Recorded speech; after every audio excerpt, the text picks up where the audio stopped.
Willkommen zu Frequent Traveler TV. Mein Name ist Lars Korsten und wie immer heute auch eine frisch gepresste Sendung.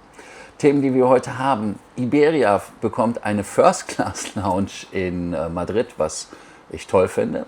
Dann haben wir 50.000 neue Mitglieder bei Lufthansa Miles & More durch die ITA, wie soll man es sagen, Transformation, Reinholung ins Lufthansa-Universum und natürlich gute Nachrichten, was wir gestern schon angedeutet haben. Lufthansa und Vereinigung Cockpit gehen in die Schlichtung, heißt also, dort gibt es vielleicht bald weißen Rauch und es knallt einmal hier die Scheibe zu. Ihr denkt dran, den Kanal zu abonnieren, die Glocke anzumachen, ein Like dazulassen, aber natürlich auch zu kommentieren, abonnieren und auf School zu kommen. Das erste Thema ist, Lufthansa und die Vereinigung Cockpit haben sich auf ein strukturiertes Verfahren zur Lösung mehrerer Tarifkonflikte verständigt. Es kombiniert Schlichtungen für einzelne Flugbetriebe mit einer übergeordneten Mediation über strategische Fragen. Während des Verfahrens sind natürlich Pilotenstreiks praktisch vom Tisch. Eine Gesamtlösung steht aber noch nicht fest. Also, wie ist der Zeitplan, damit wir es mal so haben? Möglicherweise noch im August.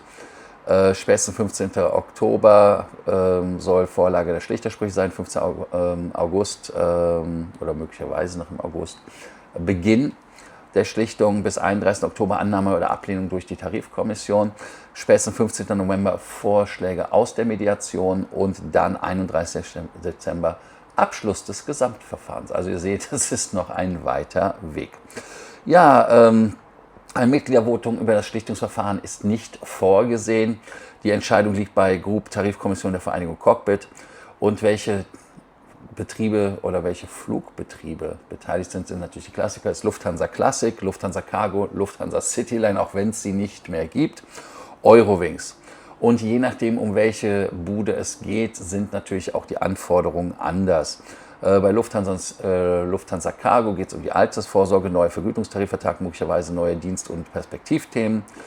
Dann der Cityline ist es so, dass da natürlich die Cityline, die eingestellt worden ist, ganz klar abgewickelt wird. Da geht es darum, dass man einen Tarifsozialplan im Mittelpunkt hat. Dabei geht es um soziale und berufliche Folgen für betroffene Beschäftigten. Und da geht es um ein sogenanntes Envelope-Verfahren. Aber was ist ein Envelope-Verfahren? Ein Envelope-Verfahren ist, dass das Ergebnis zunächst in einem verschlossenen Briefumschlag hinterlegt wird. Parallel versuchen Lufthansa und VC in der Mediation eine umfassende Lösung zu finden. Ich bin mal gespannt, wie das funktioniert. Also im Vereinfacht ist das so. Die Schlichter verarbeiten einen Kompromiss zu den konkreten Tariffragen. Das Ergebnis wird zunächst unmittelbar nicht umgesetzt. Parallel verhandeln beide Seiten über strategische und langfristige Themen. Gelingt eine Gesamtlösung, kann an dieser Stelle des isolierten Schlichtungsergebnisses das Ganze treten. Scheitert die Mediation, wird der Umschlag geöffnet.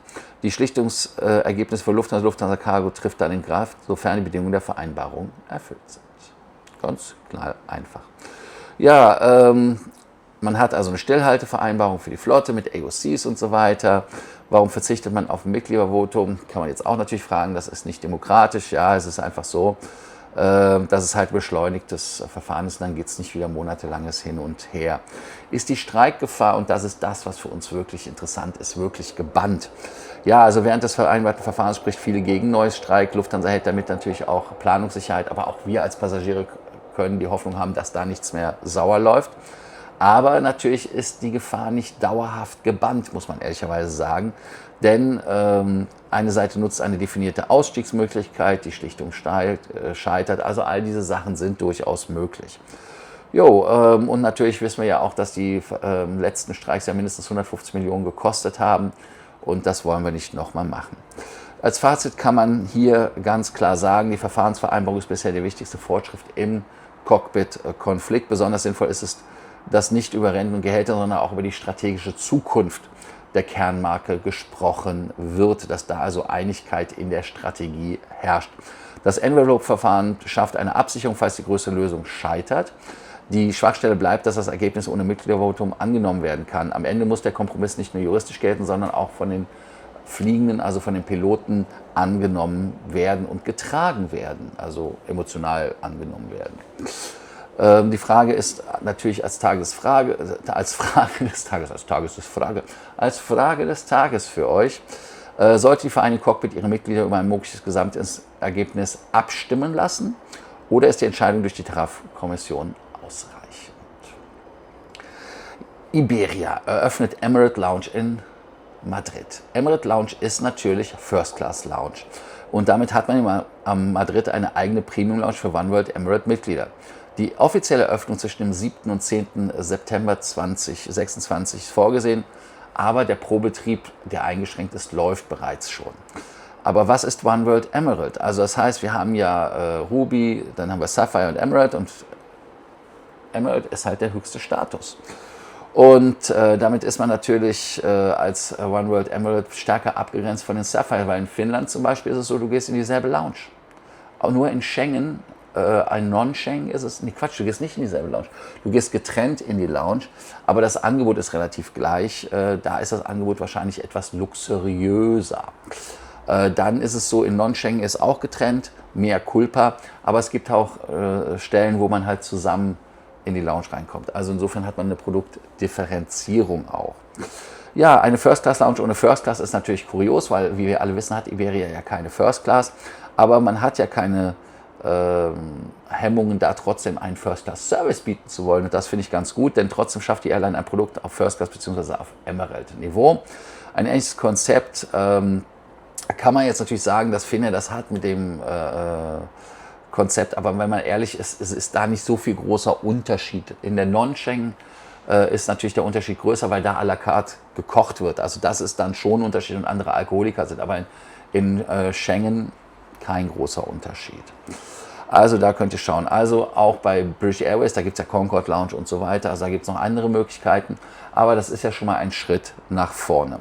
Warum natürlich Madrid so eine Lounge braucht, ist, weil Madrid ja der Hub ist für die Freunde von der IAG nach Lateinamerika, Nordamerika, Südeuropa, Nordafrika. Und da ist es natürlich, dass man eine starke Marktstellung hat. Und die Lounge liegt im Schengen-Bereich. Das ist natürlich für die innereuropäischen Flüge praktisch, wenn man die Lounge sich anguckt von der Lage. Für viele Iberia-Langstrecken dort natürlich nicht so prickelnd. Passagiere nach Nord- und Südamerika müssen anschließend die Lounge verlassen, zum Non-Schengen-Bereich wechseln, die Passkontrolle passieren, zusätzliche Lauf- und Wartezeiten einplanen. Bei knappen Anschlüssen ist natürlich die Lounge-Nutzung unattraktiv und auch fast unmöglich oder eigentlich sogar unmöglich. Die Zielgruppe ist natürlich so, dass man die eigenen Top-Kunden auf Europa- und Inlandsreisen ansprechen möchte, aber dazu gehören natürlich auch die höchsten Iberia Plus-Stufen. Ja, ich bin mal gespannt, was da ist. Natürlich ist die Emirate Lounge nicht immer First Class, das muss man der Ehrlichkeit halber auch sagen. Das seht ihr auch bei Finnair, ganz klar. Der Begriff First Class Lounge kann Erwartungen wecken, die die Emirate Lounge natürlich nicht bringt. Und das ist auch ganz klar bei Non-Schengen-Lounges öfters da. Weil natürlich die Unterschiede sind, à la carte, Restaurant, Champagner, Privatruheräume, Duschen, Spa und so weiter. Also das sind dann Unterschiede. Aber ich denke mal, als Fazit, die neue Lounge ist zumindest eine echte Aufwertung bei Iberia für OneWorld Emirate in Europa grundsätzlich. Iberia zeigt, dass die Airline auch ohne eigene First Class eine bessere Lounge anbieten kann, um ihre wertvollsten Statuskunden ein klar abgetrenntes Premium-Produkt anzubieten. Auch für die, die mit Finnair oder mit einem anderen nach Madrid fliegen, können dann diese Lounge nutzen. Der Schengen-Standort bleibt der größte Schwachpunkt für Iberias Langstreckenpassagiere. Und natürlich wäre für Langstrecken hinter der Passkontrolle das goldene Zeitalter. Aber es ist halt wirklich so, dass das jetzt erstmal so ist, wie es ist. Man kann natürlich auch sagen, dass die Lounges das Problem sind. Nein, das Problem sind die Flughäfen, weil die Flughäfen haben nicht genug Platz für die ganzen Lounges. Aber da werden wir auch gleich bei dem Lufthansa-Thema nochmal drauf kommen. Die Frage ist die Emirate Lounge im Schengen-Bereich sinnvoll oder hättet ihr gedacht, dass man erst im Non-Schengen die Lounge aufwerten soll? Auch eine Neuerung durch die ITA ist, dass man 50.000 neue ITA-Kunden bei Miles & More hat. Seit der Einführung von Miles & More ist es so, dass von ITA in Italien rund 30.000 neue Mitglieder gewonnen wurden.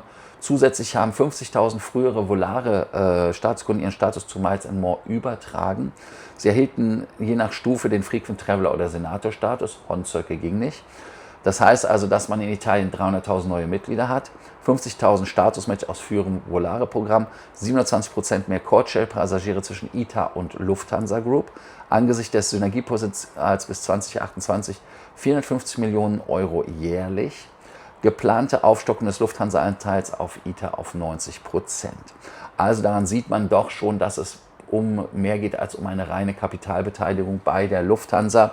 Und warum Miles & More so wichtig ist, natürlich, weil man die Kunden an die Lufthansa Group bindet, Reiseverhalten erfassen kann, Direktbuchung fördert, Statuskunden gezielt ansprechen kann und natürlich auch die Frage Flugpläne anpassen. Heißt also, dass wir da natürlich wesentlich besser dann auch getaktet sind.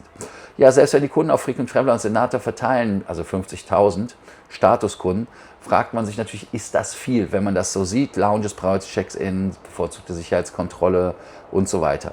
Aber sie sind natürlich italienische Statuskunden und in Italien sind ja auch Flughäfen und Lounges dazugekommen, wenn man die Gesamtkapazität sieht. Die gesamte Gruppe muss deshalb nicht nur die Kunden gewinnen, sondern auch die versprochenen Vorteile liefern können. Und das Lounge-Problem kann man jetzt natürlich sagen, dass es droht oder nicht. Aber Lufthansa hat sich ja bemüht, dass man die Lounges von der Fläche her auch vergrößert, in Frankfurt zum Beispiel, aber auch in München. Also da muss man das ehrlicherweise sagen. Aber es ist halt natürlich ein Problem, weil am Ende die Flughäfen gar nicht den Platz haben, um die Lounges zu geben und den Platz zu bieten. Oder manchmal sind die Locations so teuer, dass Lufthansa das natürlich nicht will. Muss man auch ehrlich sein. Und die Frage ist natürlich, ob man getrennte Business- und Senator-Lounges braucht. Denn die Trennung ist natürlich Mehrwert für die Senatoren und so weiter. Aber der Nachteil ist halt, dass man zusätzlichen Platzbedarf hat. Wie aussagekräftig ist das 720% Wachstum? Naja, gut, das klingt spektakulär, aber wenn man nicht weiß, wie viel das vorher waren, dann ist das ja auch jetzt nicht wirklich so viel aussagend. Weil wenn man hingeht, vorher 10.000 Codeshare-Passagiere, anschließend 82.000 Passagiere, das sind halt 720%. Ne? Nur damit ihr es wisst. Die starke prozentuale Anstieg ist nach neuen Kooperationen grundsätzlich erwartbar. Vor der Integration gab es nur begrenzt natürlich die Codeshare-Strukturen. Und natürlich 450 Millionen Euro ist das Synergieziel, was natürlich auch super ist. Und daran seht ihr auch den strategischen Wert Italiens. Die Integration von ITA in Miles & More aus Lufthansa-Sicht ein klarer Erfolg. 300.000 mehr neue Mitglieder, 50.000 neue Statuskunden. Das ist natürlich eine riesen Kernbasis in Italien. Nun folgt natürlich der schwierige Teil. Lufthansa und ITA müssen die versprochenen Vorteile liefern. Wenn die Lounges übervollt sind, sind wir als Statuskunden natürlich traurig und finden den Mehrwert nicht mehr wirklich erlebbar und erspürbar. Kann der erfolgreiche Match natürlich dann auch wieder direkt zu einem operativen Problem werden. Als Frage, die ich euch stelle, ist natürlich, braucht ITA in Rom und Mailand eigene Senator-Lounges oder sollte Lufthansa zunächst einfach deutlich mehr Loungefläche schaffen?